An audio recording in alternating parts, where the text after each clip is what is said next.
সবাইকে সুস্থ রাখেন তিনি কে? কেউ যেটা দেখে না, যিনি দেখেন তিনি কে? কেউ যেটা শুনতে পান না, যিনি শুনেন তিনি কে? কেউ যেটা বুঝতেও পারেন না, যিনি বুঝে ফেলেন তিনি কে?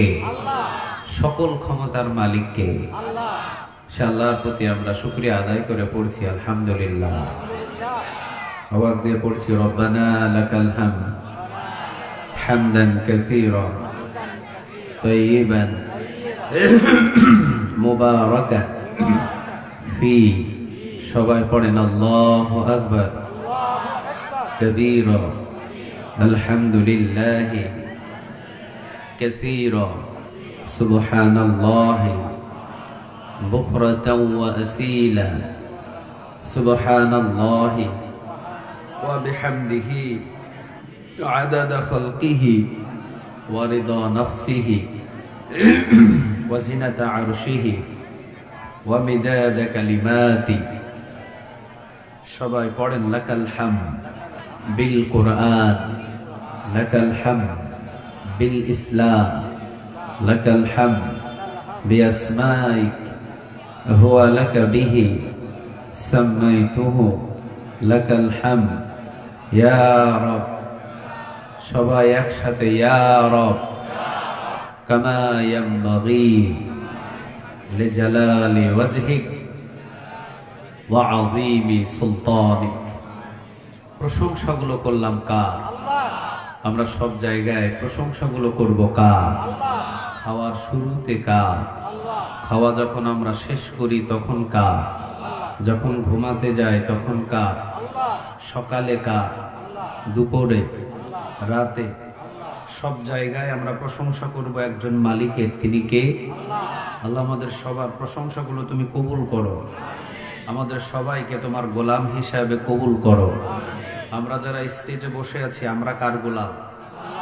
আপনারা যারা নিচে বসে আছেন আপনারা কার গোলাম? মালিক আমাদের কয়জন? কে তিনি? কোনো সন্দেহ নাই। পৃথিবীতে যতই বড় ক্ষমতাশীল হোক তার গোলাম। কথা বলেন না কেন? সে যত বড় পাওয়ারফুল হোক একটাই পরিচয়, সে গোলাম, গোলামের ঘরের গোলাম, তার 14 গোষ্ঠী গোলাম। ঠিক না বেঠিক? আমাদের মালিক একজন আছেন, আওয়াজ দিয়ে বলেন তিনি কে? আল্লাহ সুবহানাহু ওয়া তাআলা আমাদের মালিক, এর ভিতরে কোনো সন্দেহ নাই। মালিকিয়াও মিদ্দিন, আমরা এটা বিশ্বাস করি যে বিচার দিনের মালিক একজন। তিনি কে বলেন তো দেখি? কোনো সন্দেহ আছে কি আপনাদের ভিতরে? কথা বলেন না। বাম সাইডে কারো সন্দেহ আছে? নাই। তাহলে প্রথমত আমরা জেনে নিলাম যে আমরা সবাই গোলাম জাত, আর আমাদের মালিক একজন, তিনি হলেন আল্লাহ। কি বলেন তো দেখি? মুখটাকে গোল করে ডাক দেন আল্লাহ। একটু মহব্বত করে ডাক দেন তো দেখি আল্লাহ। একটু আওয়াজ দিয়ে বলেন আল্লাহ। যতবার ডাকবেন ততবার আমল নামায় নেক জমা হয়ে যাবে। সুবহানাল্লাহ বলেন। আমরা গোলাম জাত। নবী নিজের পরিচয় দিতেন আব্দুল্লাহি ওয়া রাসূলুহু, আল্লাহ আমিও আপনার গোলাম। সুবহানাল্লাহ বলেন। নবী পরিচয় দিতেন আল্লাহুম্মা ইন্নী আবদুক ওয়া ইবনু আবদিক ওয়া ইবনু আমাতিক নাসিয়াতি বিয়াদিক। ওয়া আল্লাহ আমি আপনার গোলাম, গোলামের ঘরের গোলাম, বান্দার ঘরের গোলাম, বান্দির ঘরের গোলাম। নাসিয়াতি বিয়াদিক, আমার হাতে, আমার চুলের মুঠি আপনার হাতের মুঠোয়, আপনি যেই দিকে টানবেন এই মুহাম্মদ ওই দিকেই যাবে। চিৎকার দিয়ে বলেন আল্লাহু আকবার। তা রাসূল যদি নিজের গোলাম বলে পরিচয় দেয় তো আমরা সবাই কি? আমরা কি গোলাম না? খালি কি গোলাম না গোলামের ঘরের গোলাম? শুধু গোলামের ঘরের গোলাম না, আমাদের 14 গোষ্ঠী গোলাম একজন মালিকের। আওয়াজ দিয়ে বলেন তিনি কে? আল্লাহ। গোলামি করার জন্য আমাদেরকে কে পাঠিয়েছেন? আল্লাহ। হাত দিয়েছেন কে? আল্লাহ। পা দিয়েছেন কে? আল্লাহ। চোখ দিয়েছেন কে? আল্লাহ। জিহ্বাটাকে সুন্দর করে কথা বলার জন্য দান করেছেন তিনি কে? আল্লাহ। আল্লাহ সুবহানাহু ওয়া তাআলা মাথা থেকে পা পর্যন্ত সুন্দরভাবে অবয়ব গঠন দিয়ে আল্লাহ আমাদেরকে সৃষ্টি করে জমিনে ছেড়ে দিয়েছেন। সুবহানাল্লাহ বলেন। এই বিষয়গুলো নিয়ে আজকে আমার আলোচনা হবে। আল্লাহ যেন আমাদের সবাইকে ধৈর্য নিয়ে বসার তৌফিক দান করে। বলেন আমিন। মাহফিলে বসলে লাভ হয় না লস হয়? কিছু গ্রুপ তো মনে করতো লস হয়। মাহফিলে বসলে লাভ হয় না লস হয়? এক হাদিসের বর্ণনা এসেছে, যে ব্যক্তি মাহফিলে বসবে কোরআন শোনার জন্য 60 বছর নফল ইবাদতের নেক তার আমলনামায় জমা হয়ে যাবে। সুবহানাল্লাহ বলতে পারলেন না? ইচ্ছাকৃতভাবে যদি কোনো বান্দা সুবহানাল্লাহ বলে, আল্লাহ খুশি হয়ে তার আমলনামায় আসমান এবং জমিনের খালি জায়গাটা নেক দিয়ে পূরণ করে তার আমলনামায় জমা করে দেয়। একটু আওয়াজ দিয়ে বলতে হবে সুবহানাল্লাহ। আরেক বর্ণনা এসেছে, যে ব্যক্তি কোরআন শোনার জন্য রাতের বেলা 1 ঘন্টা সময় ব্যয় করে 500 রাকাত কবুল হওয়া নফল নামাজের নেক তার আমলনামায় জমা করে দেন, তিনি কে? তাহলে মাহফিলে বসলে কি আমাদের লস হয়? কথা বলেন না, লস হয় না। আরেকটা বড় গুণ হলো, যতক্ষণ আমি বসে থাকি সকল গুনাহ থেকে আল্লাহ আমাদের হেফাজত করে। সুবহানাল্লাহ বলবেন না? আল্লাহ রাব্বুল আলামিন বলছেন, কিরামান কাতিবিনা ইয়ালামুনা মা তাফআলুন।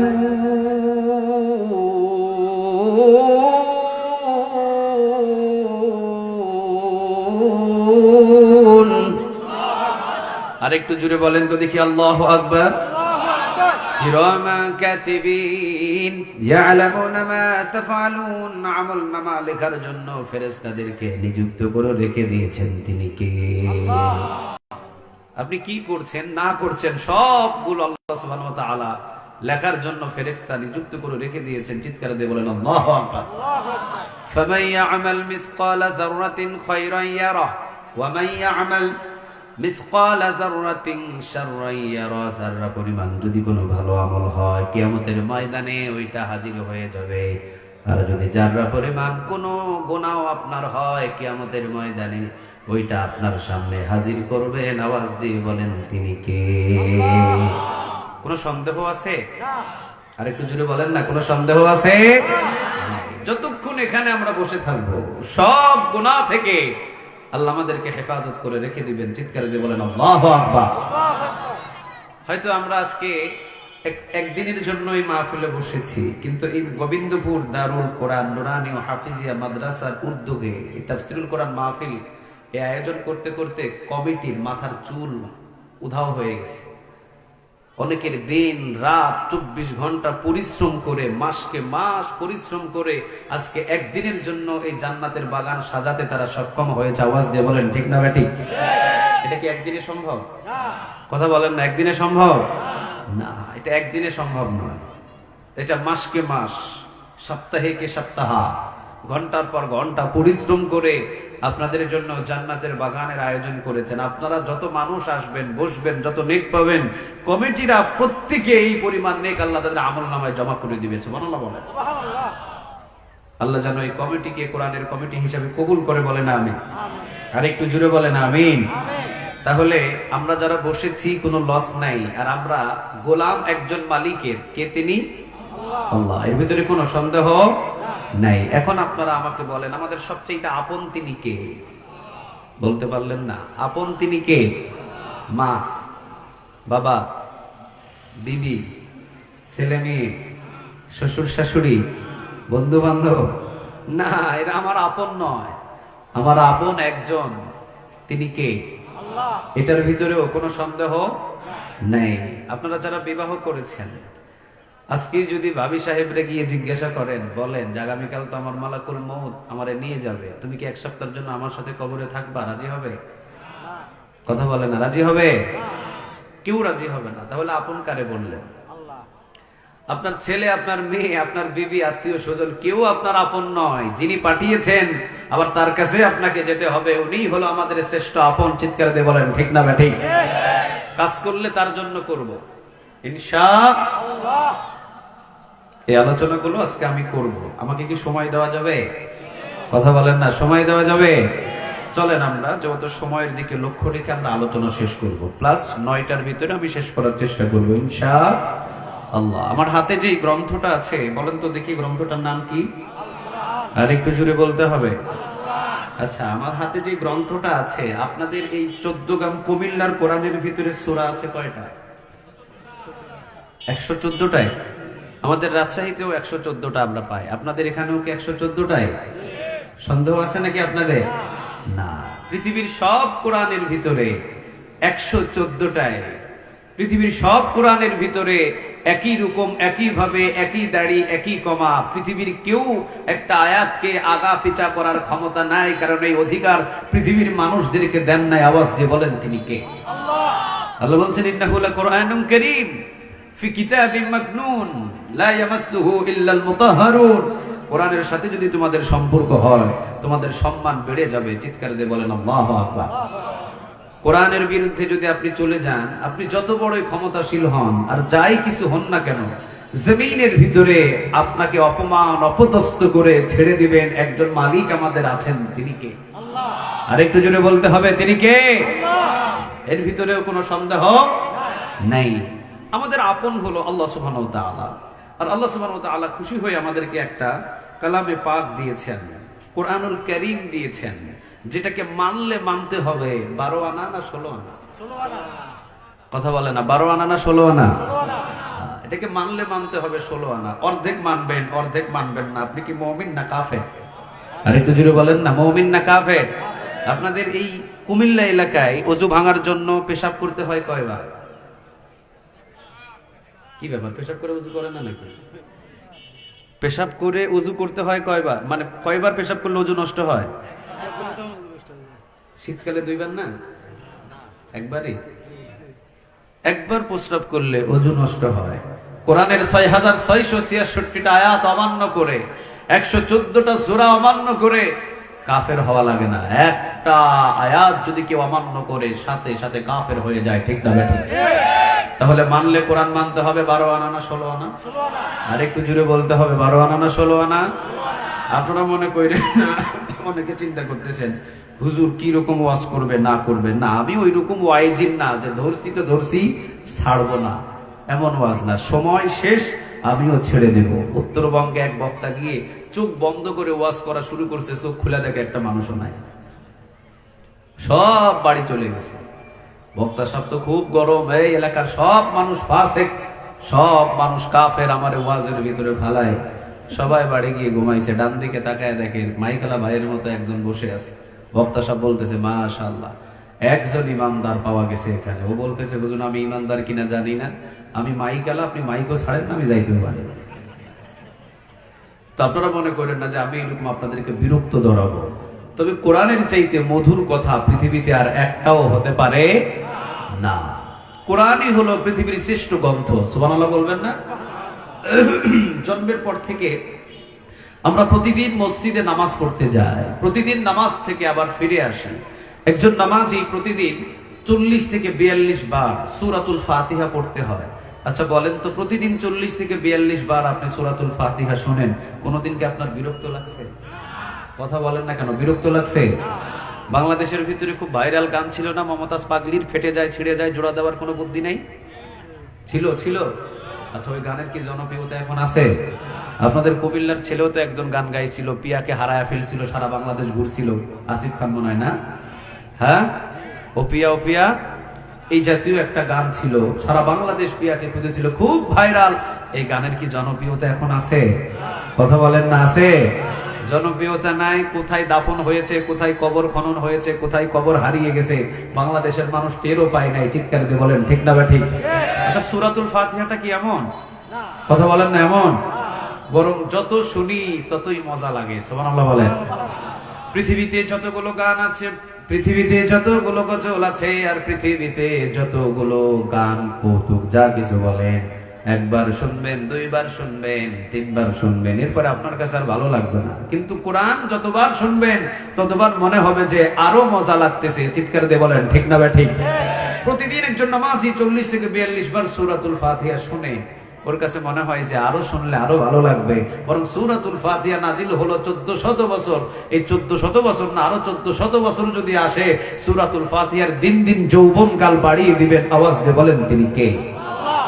এ পর্যন্ত কোরআন আমরা প্রতিনিয়ত সপ্তাহে অন্তত 2-4 বার মাহফিলে গিয়ে শুনি। আমাদের কি বিরক্ত লাগে? আরেকটু জোরে বলেন না, বিরক্ত লাগে? এই গ্রন্থটা বিরক্তর কোনো গ্রন্থ নাই। গ্রন্থটার সাথে সম্পর্ক করলে আল্লাহ সুবহানাহু ওয়া তাআলা সম্পর্ক করার মাত্রই সম্মান বৃদ্ধি করে দেয়, আসমানেও সম্মান দেয়, জমিনেও সম্মান দেয়। চিৎকার দিয়ে বলেন আল্লাহু আকবার। তাহলে আমরা একটা গ্রন্থ থেকে আজকে আলোচনা শুনবো, সেই গ্রন্থটার নাম আরেকটু জোরে বলেন আমি যেখান থেকে আলোচনা আজকে করব সেই জায়গাটাতে আমার আগে কথা আপনাদের কাছ থেকে ক্লিয়ার করতে হবে। আমাদের আপন পৃথিবীর কোনো মানুষ নয়, আমাদের আপন একজন, তিনি কে? আল্লাহ। আমরা কার দিকে আগাবো? আল্লাহ। আর একটু জুড়ে বলেন কার? আল্লাহ। আল্লাহ যে পথ দিয়ে চলতে বলেছে, প্রিয় কুমিল্লাবাসী, আপনারা কি সেই পথ দিয়ে চলতে রাজি আছেন? আর একটু জুড়ে বলতে হবে, রাজি আছেন? ওই পথ দিয়ে চলতে গেলে যদি কাটা থাকে, কাটা অতিক্রম করে আপনারা কি ওই পথ দিয়ে চলতে রাজি আছেন? ওই পথে চলতে গিয়ে যদি হামলা হয়, মামলা হয়, জেল হয়, জুলুমি হয়, ফাঁসি হয়, এরপরও কি ওই পথে আপনারা চলতে রাজি আছেন? আর একটু জোরে বলতে হবে, রাজি আছেন? তাহলে আমার আলোচনাটা শুরু করা যায়। আল্লাহ সুবহানাহু ওয়া তাআলা ধৈর্য নিয়ে আমাদের প্রত্যেককে মেধার ভিতরে আলোচনাটা ঢোকাবার তৌফিক দান করুক, বলেন আমিন। তাহলে আমরা আখিরাতমুখী হব, দুনিয়ামুখী নই। আমরা আল্লাহমুখী হব, দুনিয়ামুখী নই। আমরা পৃথিবীতে কোনো কিছু হারালে আফসোস করব না, একজনের দিকে তাকিয়ে ধৈর্য ধারণ করব, আওয়াজ দিয়ে বলেন তিনি কে? কারণ আমাদের সবচেয়ে আপন পৃথিবী নয়, আমাদের সবচেয়ে আপনটা কে বললাম? এটা মনে রাখতে হবে, আমাদের সবচেয়ে আপন তিনি কে? সাহাবীরা জীবনে কোনোদিন দুনিয়ার ধার ধারে নাই। ওদের দুনিয়াটা ওদের কাছে চার আনা কোনো মূল্য ছিল না। সুবহানাল্লাহ বলেন। ওদের কাছে দুনিয়াটা হলো পিছনে, আখিরাতটা হলো তাদের সামনে। একজন সাহাবী ইয়ামিনী শহরের ওই পার্শ্ব থেকে এসেছেন মদিনায়। নবী দেখছেন সে সামনের কাতারে নামাজ পড়ছে, কিন্তু তার জামা ছিঁড়া, লুঙ্গি ছিঁড়া, পায়ে জুতা নাই। জামা ছিঁড়া, লুঙ্গি ছিঁড়া, পায়ে জুতা নাই। এমন মানুষ কি এখানে আছে? কথা বলেন না, আছে? তাহলে বোঝা যায় এই মাহফিলের প্রতিটা মানুষ থেকে ওই সাহাবীটা খুব গরিব ছিল, অভাবী ছিল। ঠিক না ঠিক? সাহাবী যখন নামাজ পড়ে মসজিদে নববী থেকে বের হয়ে যাচ্ছে, রাসূল পিছন থেকে ডাক দিয়ে বলছেন, তুমি বসো, তুমি যা চাইবা আজকে তোমাকে তাই সেটাই দান করা হবে। সুবহানাল্লাহ বলেন। আহা, সাহাবী বলছেন, নবী আমার কিছু লাগবে না, নবী আপনি আমার জন্য শুধু দোয়া করেন, এই দোয়াটা করেন নবী, আমি যেন ঈমানের উপরে অটল থাকতে পারি। সুবহানাল্লাহ বলেন। ঈমান আনতে গিয়ে মা এবং বাবা দুইজনে মিলে আমাকে ঘরের ভিতরে বন্দী করে রেখেছিল। এরপরে শিকল দিয়ে বাধাই করেছিল, শিকলটা কেটে রাতের অন্ধকারে মক্কা মদিনার পাগল হয়ে চলে এসেছি। আর পাগল হয়ে গেছি ওই মালিকের লা ইলাহা ইল্লাল্লাহু মুহাম্মাদুর রাসূলুল্লাহ সাল্লাল্লাহু। নবী আপনি আমার জন্য দোয়া করেন, আমি যেন ঈমানের উপরে অটল থাকতে পারি। আচ্ছা, সবচেয়ে দামি জিনিসের নাম হলো ঈমান। সবচেয়ে দামি জিনিসের নাম কি? ঈমান। আর একটু জোরে বলেন না, নাম কি? ঈমান। যার ঈমান আছে তার সব আছে। যার ঈমান আছে তাকে 10 দুনিয়া সমতুল্য জান্নাতের মালিক বানায়া দিবেন, তিনি কে? আর যার ঈমান নাই তাহলে তার জন্য কিয়ামতের ময়দানে কোনো হিসাব নিকাশের দরকার নাই, বিনা হিসাবে জান্নাতি না জাহান্নামী। কথা বলেন না, জান্নাতি না জাহান্নামী? জাহান্নামী। তাহলে ঈমানটা হলো পৃথিবীর ভিতরে সবচেয়ে দামি জিনিসের নামটা হলো ঈমান। ঈমানের চাইতে দামি জিনিস পৃথিবীতে একটাও নাই। প্রতিটা জেলায় জেলায় মডেল মসজিদ বানিয়েছেন, প্রতিটা উপজেলায় মডেল মসজিদ বানিয়েছেন। মসজিদ বানায়া জান্নাতি হওয়া যায় না যদি ঈমান না থাকে। ঠিক না বেঠিক? আগে থাকতে হবে কি? আর একটু জোরে বলেন, থাকতে হবে কি? ঈমান। নদীতে মাছ ধরার জন্য আপনি গিয়েছেন, মাছ ধরতে দুইটা জিনিস লাগে, একটা হলো খেপলা জাল। কি জাল বলে এটারে? টাকি জাল। হ্যাঁ, ঝাঁকি জাল। আর মাছ রাখার জন্য যেটা, এটা কি? ডুলা। ডুলা তো ঝুড়ি। জিবরিলও তো না বুঝবে এটা বাজি। ডুলা, ডুলা কি? আচ্ছা, মাছ রাখার জন্য কি এটা? ডুলা, ঝুড়ি। আর যেটা জাল নেয় এটার নাম কি? ঝাটকি জাল। ঝাটকি জাল এবং ডোলা নিয়ে আপনি মাছ ধরার জন্য গিয়েছেন, মারছেন। নদী থেকে পেঁচপুঁচ লেগে টাকি, শোল, পুঁটি, চিংড়ি আসবে, কিন্তু যে ডোলার ভিতরে রাখছেন কিন্তু ডোলার তলা নাই। ডোলার কি নাই? কয়টা মাছ বাড়িতে আসবে? আর একটু জোরে বলেন না, কয়টা মাছ বাড়িতে আসবে? 50 বছর পর্যন্ত যদি আপনি মাছ ধরেন আর ডোলার যদি তলা না থাকে, একটা মাছ কখনো বাড়িতে নিয়ে আসা সম্ভব হবে? ডোলার তলা ঠিক রাখতে হবে। ডোলার তলা মানেই হলো ঈমান। ঈমান যদি ঠিক থাকে, আপনি আমল কম হলেও কিয়ামতের ময়দানে আপনার আমল খুঁজে পাওয়া যাবে। চিৎকার দিয়ে বলেন ঠিক না ঠিক? কিন্তু আপনার হ্যাঁ হ্যাঁ, যাও যাও যাও। তারা দেখা যায় নাকি তো এত চিকন ও যুবক, যাও যাও, হইছে হইছে। বলছিলাম আমি। তাহলে ডুলার তলা ঠিক রাখতে হবে। জাল যদি ছিড়াও হয়, প্যাসপুস লেকে টাকি পুটি শোল আসবে, কিন্তু ডোলার তলা যদি ঠিক না রাখে, জাল যদি মজবুত হয়, সুন্দর হয়, যতই বোয়াল ধরেন, যতই টাকি ধরেন, শোল ধরেন, একটা মাছ বাড়ি পর্যন্ত আসতে পারবে না। তাহলে ডুলার তলা ঠিক রাখতে হবে। ইমান যদি ঠিক থাকে, কিয়ামতের ময়দানে আপনি যতটুকু আমল করেন, ইমান যদি আপনার ঠিক থাকে, আমল বেশি হোক আর কম হোক, যে কোনো একটা কিছু কিয়ামতের ময়দানে পাওয়ার আশা করা যায়, ঠিক না ভাই? ঠিক। কিন্তু আপনি পুরা বাংলাদেশ মসজিদ দিয়ে ভরপুর করে দিয়েছেন, পুরা বাংলাদেশ দান সদাকা করে ভরপুর করে দিয়েছেন, কিন্তু আপনার আসল জিনিস ইমান নাই। কিয়ামতের ময়দানে কি এই দান কোনো কাজে আসবে? এই মসজিদ কোনো কাজে আসবে? কোনো কাজে আসবে না। এই জন্য আসল জিনিসের নামটা হলো ইমান। সাহাবী কি বললেন? নবী, আপনি আমার জন্য দোয়া করেন, আমি যেন ইমানের উপরে অটল থাকতে পারি। সুবহানাল্লাহ বলেন। নবী, আপনি শুধু আমার জন্য দোয়া করেন, আমি যেন ইমানের উপরে অটল থাকতে পারি। ও নবী, আমার সব চাইতে যে ইমান আনতে গিয়ে কষ্ট করতে হয়েছে নবী, সব কিছু হারিয়ে ফেলেছি। বাড়ি থেকে শিকল দিয়ে বাঁধা ছিল, সেটা কেটে আমি পালিয়ে এসেছি। ইমানটা হলো আমার কাছে সব থেকে দামি। আপনি আমার জন্য দোয়া করেন, আমি যেন ইমানের উপরে অটল থাকতে পারি। চিৎকার দিয়ে বলেন আল্লাহু আকবার। ইমানের পথে অবিচল থেকে আমার মরণ যেন হয়। তোমারই কাছে মিনতি আমার, তোমারই কাছে মিনতি আমার, মহামহিম দয়াময়। ইমানের পথে অবিচল থেকে আমার মরণ যেন হয়। আওয়াজ দিয়ে বলেন আমিন। সাহাবী বলেন, নবী, আপনি আমার জন্য দোয়া করেন, আমি যেন ইমানের উপরে অটল থাকতে পারি। নবী বলে, কিছু না চাইলে তুমি এখান থেকে যাইতে পারবে না, তোমাকে চাইতেই হবে। কি চাইবা? চাও। সাহাবী বলেন, নবী, আমার কিছু লাগবে না। নবী বলে, কিছু না চাইলে চাইতে পারবো না। সাহাবী বললেন, নবী, চাইতেই যখন হবে তখন আমাকে 3টা দিন সময় দেন, পরামর্শ করার জন্য একটু সুযোগ দেন, বুঝে শুনে এরপরে আমি পৃথিবীর সবচেয়ে দামি জিনিসটা আপনার কাছ থেকে আমি চেয়ে নিব। সুবহানাল্লাহ বলেন। পরামর্শ করার জন্য সাহাবীটা সময় নিলেন। সময় নিয়ে বাসায় গিয়ে, রাস্তায় বা বাসায় যেখানেই হোক, গিয়ে পরামর্শ করতেছে নিজের সাথে, কি নেওয়া যায়, রাসূলের কাছ থেকে কি চাওয়া যায়। 3 দিন পরামর্শ করে করে সিদ্ধান্ত নিয়ে নবীর দরবারে এসে বলছেন, নবী, সিদ্ধান্ত করেছি আজকে চাওয়ার দিন, আজকে আমি আপনার কাছে চাইবো। নবী বলে, তুমি চাও। সাহাবী বলেন, নবী, আপনি আমার জন্য দোয়া করেন, আমি যেন আপনার সাথে এক জান্নাতে থাকতে পারি। সুবহানাল্লাহ বলতে পারলেন না? আমরা হলে টাকা চাইতাম, বাড়ি চাইতাম, গাড়ি চাইতাম, সম্পদ চাইতাম। সাহাবীরা টাকা পয়সা দুনিয়ার কোনো কিছু চাই নাই। তিনি চাইলেন, নবী, আপনি আমার জন্য দোয়া করেন, আমি যেন আপনার সাথে এক জান্নাতে থাকতে পারি। চিৎকার দিয়ে বলেন আল্লাহু আকবার। এর চাইতে দামি কিছু হতে পারে? কথা বলেন না, দামি কিছু হতে পারে? দুনিয়ার পিছনে যারাই ঝুঁকেছে তারাই বিপদে পড়েছে। দুনিয়ার পিছনে যারাই ঝুঁকেছে তারাই বিপদে পড়েছে, ইতিহাস সাক্ষী আছে। আর দুনিয়া থেকে বিমুখ হয়ে যারা আল্লাহর দিকে ছুটেছে, তাদেরকে দুনিয়া এবং আখিরাত দুইটাই দান করেছেন তিনি কে? দুনিয়াটাকে আপনি যতই আপন মনে করেন, দুনিয়াটা আপনাকে একদিন রাখবে না। যে কোনো মাধ্যম দিয়ে আপনাকে দুনিয়া ত্যাগ করে অন্ধকার মাটির ভিতরে দুনিয়ায় আপনাকে দাফন করে দিবে। চিৎকার দিয়ে বলেন ঠিক না ঠিক? আপন বলতে আমাদের কেউ নাই, আপন বলতে একজন আমাদের। আওয়াজ দিয়ে বলেন, তিনি কে?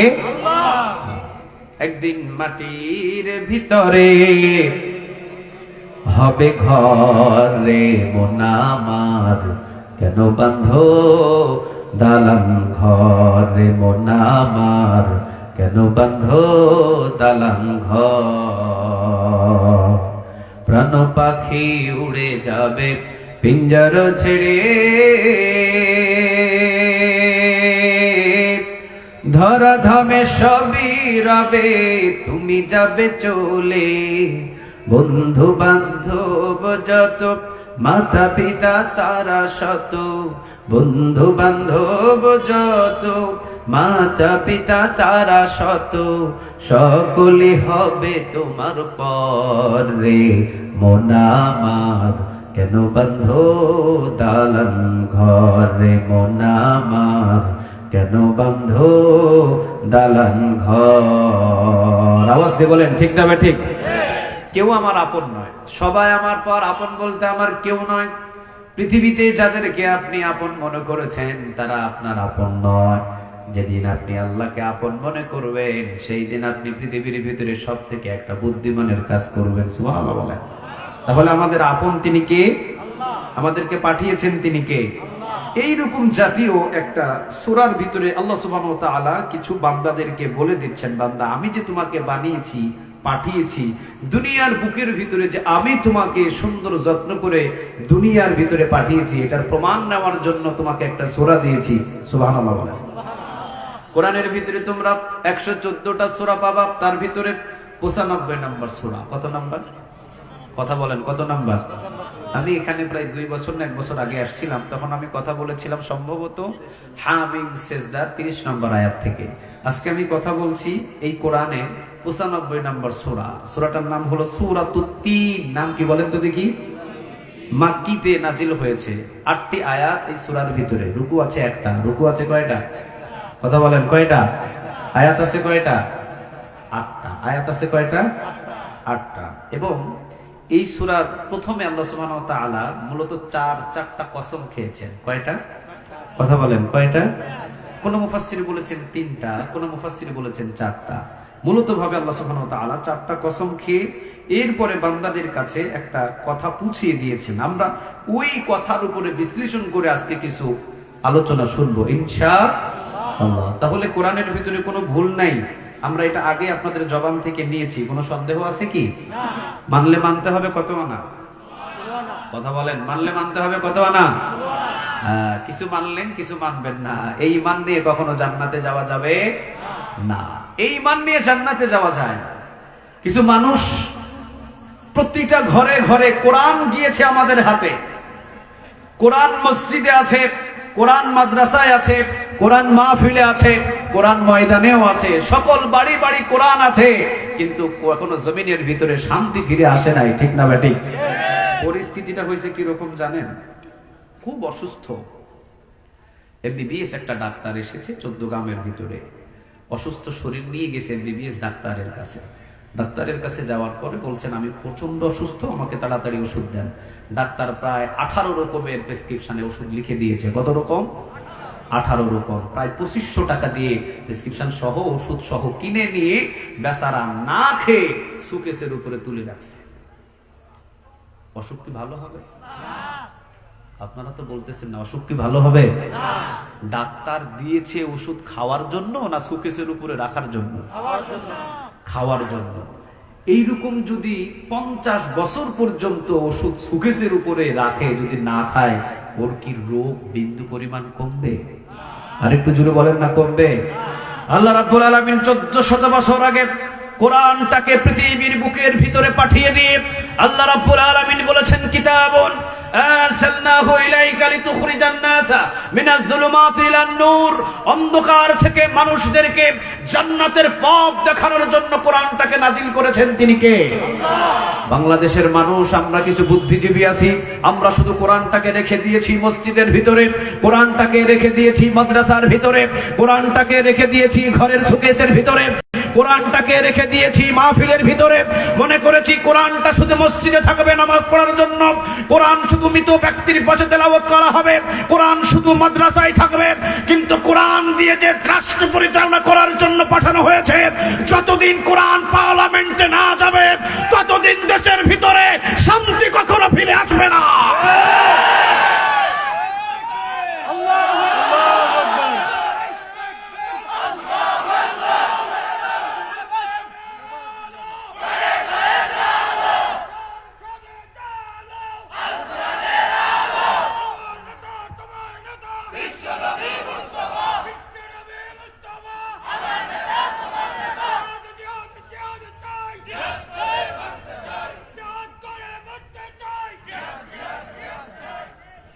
আল্লাহ তুমি কবুল করো।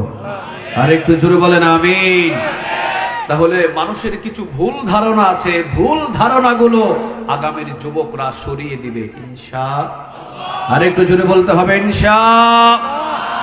ডাক্তারের কাছে গিয়ে ওষুধ নিয়ে এসে টাকের উপরে উঠায় রাখলে যেমন অসুস্থতা সুস্থতা হবে না, ঠিক একই রকম কোরআন যদি শুধু মসজিদে মসজিদে রাখে, কোরআন যদি শুধু মাদ্রাসায় রাখে, কোরআন যদি শুধু মাহফিলে রাখে, পার্লামেন্টে যদি কোরআন না নিয়ে যায়, ততদিন শান্তির মুখ বাংলার জমিনের মানুষ কখনো দেখবে না। ঠিক না বা ঠিক? কোরআন পাঠিয়েছে জমিন শান্ত করার জন্য কে? আল্লাহ। আর একটু জোরে বলেন না কে? আল্লাহ। সভাপতির বাড়িতে আগুন লাগছে, এখন লাগে নাই, দৌড় মাইরেন না। আবার এমনি উদাহরণ দিতেছি, সভাপতির বাড়িতে কি লাগছে? ইমাম সাহেবের কাছে তেল ছিল, তেলের বোতল ঢেলে দিয়েছে, আগুন কি কমবে না বাড়বে? আরেকজনের কাছে পেট্রোল ছিল, মুসল্লি একজন, উনি মুসল্লিও পেট্রোল ঢেলে দিয়েছে বাড়ির উপরে, আগুন বাড়বে না কমবে? আল্লামা সাইদি বলতো যে লেফকাতা ছিল, আরেকজন লেফকাতা পর্যন্ত ছেড়ে দিছে, এখন আগুন কি জাল বাড়বে না কমবে? আগুন নিভানোর জন্য ইমাম সাহেবের ইচ্ছা ছিল, কিন্তু আগুন নিভানোর জন্য দিতে হবে পানি, ভুল করে দিয়ে দিছে কি? কথা বলেন না, ভুল করে দিয়ে দিছে কি?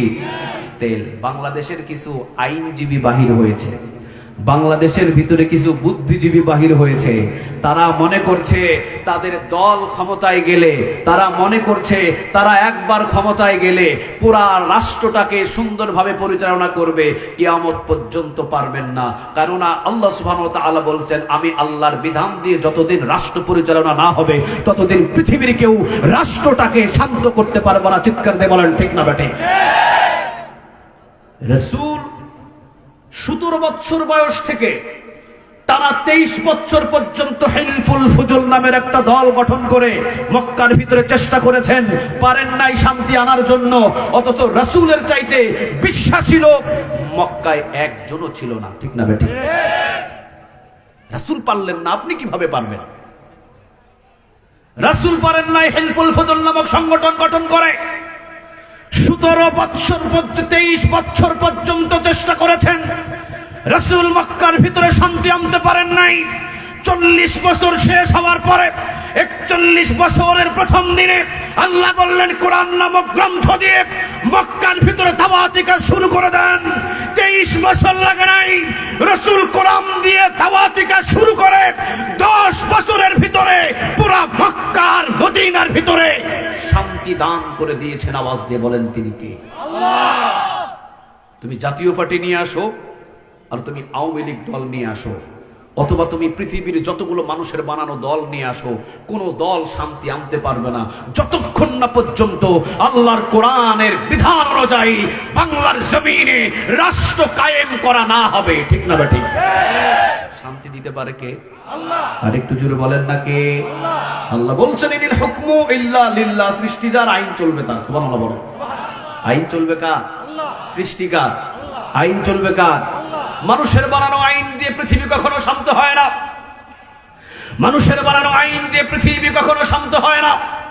ইতিহাস সাক্ষী আছে, যারাই মানুষের বানানো আইন দিয়ে রাষ্ট্র পরিচালনা করে, সেই রাষ্ট্রের ভিতরে অশান্তি বাড়ে, শান্তি কমে। আর সেই রাষ্ট্রের ভিতরে আল্লাহর বিধান অনুযায়ী রাষ্ট্র কায়েম হয়ে যায়, আল্লাহর বিধান অনুযায়ী রাষ্ট্র পরিচালনা হয়, ওই জমিনটা, জমিনের ভিতরে একটা ছোট্ট জান্নাতের বাগান হয়ে যায়। ঠিক না বেঠিক? তাহলে জমিনের ভিতরে আল্লাহ সুবহানাহু ওয়া তাআলা কোরআন দিয়েছেন রাষ্ট্র পরিচালনা করার জন্য। কে দিলেন? আল্লাহ। আর একটু জুড়ে বলেন না কে? আল্লাহ। তাহলে আমাদেরকে হিসাব করতে হবে আজকের আলোচনা থেকে, কোরআনটা শুধুমাত্র মাহফিলে শুনবো না, যতদিন পর্যন্ত কোরআন পার্লামেন্টে না যায় ততদিন পর্যন্ত আমরা চেষ্টা করে যাবো ইনশাআল্লাহ। আর একটু জুড়ে বলতে হবে ইনশাআল্লাহ। ওই জন্য তো আমি বলতেছি, কিছু মানুষ কোরআন মানে মাত্র 12 আনা। কথা বলেন না কেন? 12 আনা মানে 16 আনা মানে না, কিন্তু মানলে মানতে হবে 12 আনা না 16 আনা। বাংলাদেশের ভিতরে ওই যে লিজ্জাকারি মিসলু হাদ্দিল উনসাইন, এক ছেলে যা পাবে 2 বিয়ে তা পাবে, বিধানটা কার? আর একটু জোরে বলেন না কার? আয়াতটাকে সরিয়ে দিয়ে পার্লামেন্ট থেকে আইন জারি করা হলো, সমান অধিকার করছিল। কথা বলেন না, করছিল? সমান অধিকার করা হয়েছিল। আপনারা বলেন তো দেখি, আমাদের রাসূল এবং আমাদের আম্মা জান কি সমান হতে পারে? আর একটু জোরে বলেন না, সমান হতে পারে? কোন মেয়ে কি নবী আছে? কোন মহিলাকে কি আল্লাহ নবী বানিয়েছেন? তাহলে সমান তো হতে পারে না। তারা বানালো সমান অধিকার। যারাই মাঝে মাঝে কোরআনের অপব্যাখ্যা করে, কোরআনটাকে ছোট করে, বুদ্ধিজীবী গুলো যারাই কোরআনকে 12 আনা মানতে চায়, আমরা জানতে পারি তারা কোরআনের বিরোধিতা বেশি করে। আল্লাহ যেন আমাদের সবাইকে 16 আনা কোরআন মানার তৌফিক দান করে, বলেন আমিন। আল্লাহ রাব্বুল আলামিন এই জন্য বলছেন সূরাতুত তিনের ভিতরে প্রথমে 4টা কসম, ওয়াত-তিনি ওয়াজ-যাইতুনি ওয়া তুরি সিনিনা ওয়া হাযাল বালাদিল আমিন।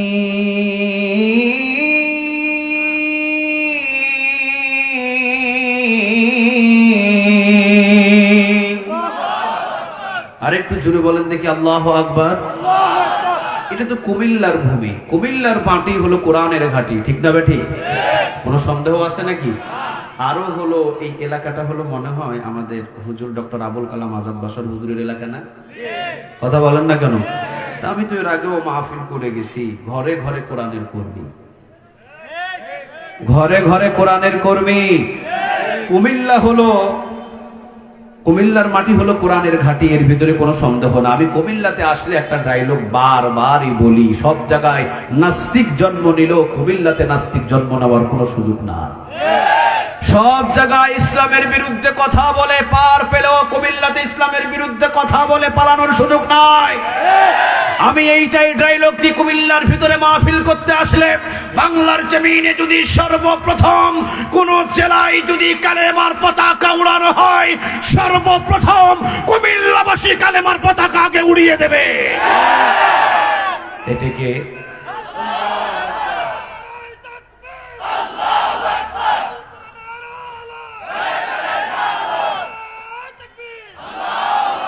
আমি তো জানি কুমিল্লার মাটি উর্বর ভূমি, কোরআনের জন্য উর্বর ভূমি। সব জায়গায় নাস্তিক জন্ম নিল, কুমিল্লাতে নাস্তিক জন্ম নেওয়ার কোনো সাহস, কথা বলেন না, কোনো সাহস। এই জন্য আমি মাঝে মাঝে বলি, ওই ঢাকা শহরের ভিতরে দেখবেন টকশোর ভিতরে পুলিশ পাহারা দিয়ে, র‍্যাব পাহারা দিয়ে, সেনাবাহিনী পাহারা দিয়ে আমার আল্লাহর বিরুদ্ধে কথা বলে, ইসলামের বিরুদ্ধে কথা বলে, একামতে দিনের বিরুদ্ধে কথা বলে, আমার রাসূলের বিরুদ্ধে কথা বলে, আমার রাসূলের ফ্যামিলির বিরুদ্ধে কথা বলে। ওই যে আসাদ নূর থেকে, ওই যে মুরগি কবির থেকে, তসলিমা নাসরিন থেকে বাংলার জমিনের ভিতরে বেশ কিছু নাস্তিক ঢাকা শহরের ভিতরে টকশোর ভিতরে বসে বসে আল্লাহর বিরুদ্ধে, একামতে দিনের বিরুদ্ধে, ইসলামের বিরুদ্ধে, কোরআনের বিরুদ্ধে বাজে বাজে রুচিপূর্ণ কথা বলে।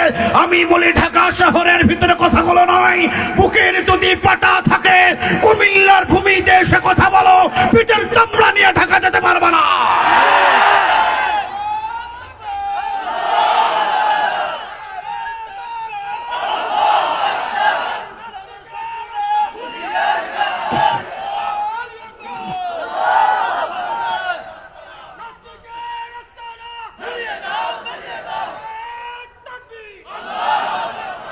আল্লাহ রাব্বুল আলামিন বলছেন ওয়াতিন, তিন ফলের কসম। কে করতেছেন?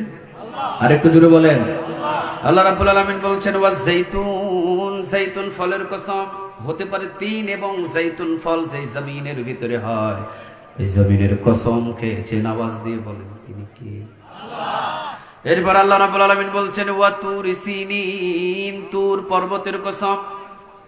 যেই পর্বতের উপরে মুসা আলাইহিস সালাম সরাসরি একজন মালিকের সাথে কথা বলতেন, কে তিনি? আল্লাহ। আর একটু জোরে বলেন কে? আল্লাহ। এরপরে আল্লাহ রাব্বুল আলামিন 4 নম্বর আয়াতের ভিতরে, এরপর আল্লাহ রাব্বুল আলামিন 4 নম্বর কসম যেটা খাইতেছেন, আল্লাহ বলতেছেন ওয়া হাযাল বালাদিল আমিন।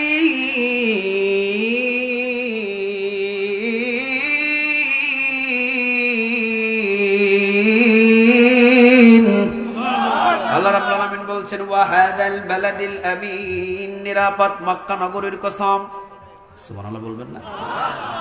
এই মক্কা নগরীটার নিরাপদ নগরী হিসেবে ঘোষণা দিয়েছেন তিনি কে?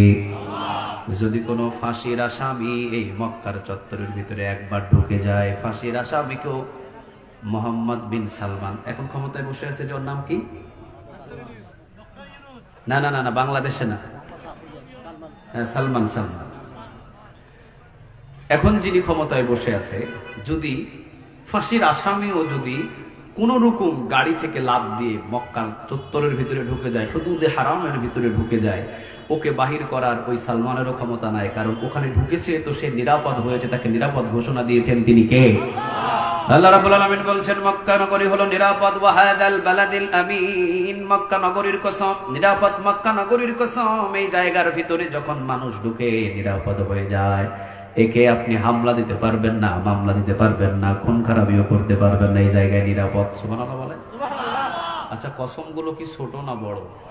আর একটু জোরে বলেন না, ছোট না বড়? ওয়া হাযাল বালাদিল আমিন, নিরাপদ মক্কা নগরীর কসম। পৃথিবীর সব জায়গায় দাজ্জাল আসবে, সব জায়গায় দাজ্জাল ঢুকতে পারবে, কিন্তু কাবার চত্বরে দাজ্জালের ঢোকার কোনো ক্ষমতা নাই। ঘোষণাটা কার? আর একটু জোরে বলতে হবে, কার? আব্রাহাম এসেছিল কাবা ঘর ভাঙার জন্য, আব্রাহাম এসেছিল কাবা ঘর ভাঙার জন্য। ওই কাবা ঘর ভাঙতে এসেছিল আব্রাহাম।